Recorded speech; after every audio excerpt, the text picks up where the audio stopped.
All right, now we're ready for sewing sample number 2, turning a corner. So this one says, find the stitch guideline on your throat plate and find the 5/8 of an inch marking. Sew a 5/8 of an inch stitch around the square, pivoting at the corners.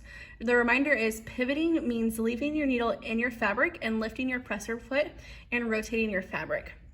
Once you finish that first square, you are then going to sew a 1/4 of an inch stitch, which is also edge of your presser foot, next to the last stitch line, pivoting at your corners. Do this 2 more times. You'll have a total of 4 squares on your sample. Practice keeping lines straight, backstitching at the beginning and the end, and pivoting at the correct points. Now, before you can begin, if you remember the last sample we ended with was a basting stitch, which means your stitch length is still going to be on a 4. So we want to go back to a 2.5. So if you'll go ahead and slide your stitch length dial back to your 2.5. If you forget to do this, you're going to be upset because you're going to have to do your samples over again. So let's go ahead and begin. Like we said, our first stitch is going to be 5/8 of an inch. I want to make sure that my thread is threaded between my presser foot and get my thread down that little guide and pulled back into the back. We want about 3 to 4 inches, which is what I already have. So I'm gonna slide my piece of fabric or my sewing sample underneath my presser foot. I'm gonna go ahead and lower my presser foot. So when I begin, I'm gonna go ahead and sew a straight line. Make sure that you do back stitch at the beginning. And I wanna go nice and slow. Now, as you get slow, if you remember when we did our sewing on paper, we went to end with our needle down in our fabric. So I'm gonna go ahead and turn my hand wheel towards myself until my needle goes down in my fabric.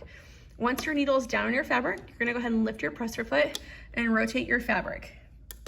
You wanna make sure it's as close to 5/8 of an inch as possible. Mine's actually a little too far away. So I'm gonna turn my fabric back and I'm gonna do 1 turn of my hand wheel towards myself until it goes up and down again. That's essentially 1 more stitch. So I'm gonna go ahead and lift. That's perfect at 5/8 of an inch.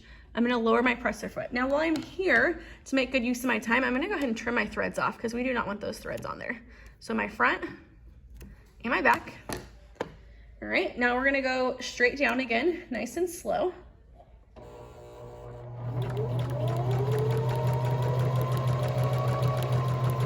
I'm gonna pause when I get closer, turn my hand wheel down. You notice my hand is just barely holding onto it because it's just guiding my thread. Perfect, 5/8 of an inch. So I'm gonna do the same thing again. I'm gonna sew a straight line down and slow down when I get to my corner. Nice and slow.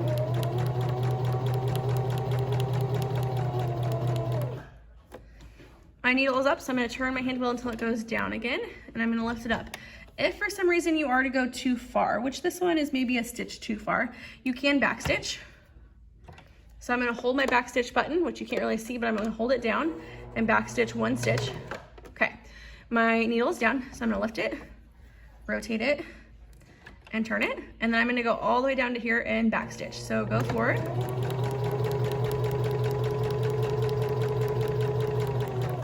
And when I get to here, I'm gonna backstitch. And then I am done with my first square. So I'm gonna lift my presser foot. I'm gonna pull my threads out into the side. I'm going to trim my threads. And we have our first square. Like I said, you want 4 total squares. So I'm gonna repeat this process 3 more times. But what I'm gonna do is this time I'm gonna line it up a 1/4 of an inch, which is also known edge of the presser foot. So I'm gonna line my presser foot up with my other stitch line that I already did and lower my presser foot. That is where I'm going to begin.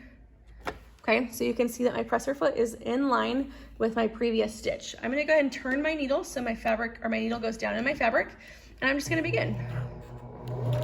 Back stitch, and then go forward. I'm gonna slow down when I get close to my corner, put my needle down. I'm gonna rotate. Once again, I'm in a good spot to trim my threads, front and back. Getting into a good habit of trimming my threads. Follow this line all the way down. I'm gonna turn my hand wheel till my needle goes down in my fabric. Rotate.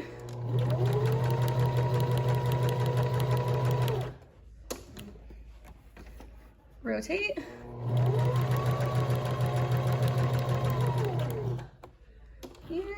went a little too far. Let's back stitch one.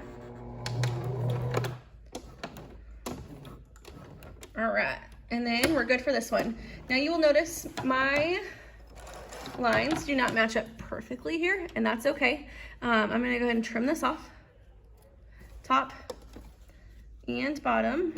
If for some reason you have a few too many threads, trim them, and then you gotta figure out which one doesn't belong, because there's one that doesn't belong. Because you should only have 2 threads when you stop and start. Now I'm gonna repeat this 2 more times. I'm not gonna do that for today, but you will then have a total of 4 squares that are inside of it. The 3 inside are just gonna be sewn at the edge of the presser foot.